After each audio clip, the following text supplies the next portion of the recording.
మనల్ని అడుగుతున్నాడు దేవుడు. ఏమన్నాడు? నువ్వు జీవం గల దేవుని ఆలయం కదా, నీ అనుభవాన్ని ఎక్కడ పెట్టావు? తిమోతి, యువర్ యంగ్ పర్సన్, నేను దేవుని సేవకుడికి పంపిస్తున్నా, నిన్ను దేవుని సేవకుడికి నేను అభివృద్ధి పరుస్తాను. నువ్వు సంఘాలు కట్టాలి, దేవుని వాక్యాన్ని, దేవుని వర్తమానాలని అనేక మందికి అందించాలి. సో బీ ప్రిపేర్, సిద్ధపడు. సంఘమా సిద్ధపడు. సంఘం అంటే దేవునికి ఎంత ఇష్టం అండి. దేవుడు తన పని తను చేసేసాడండి.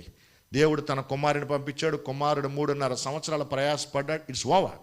ఇప్పుడు ఏమన్నాడంటే సంఘానికి ఇచ్చాడు. క్రీస్తు సంఘానికి శిరస్సు అయి ఉన్నాడు. ఈ శిరస్సు ఎవరో? ఇప్పుడు క్రీస్తు లేని లోటు ఎవరు సరిపెట్టాలి? ఎవరు చేయాలా పని? సంఘం చేయాలి.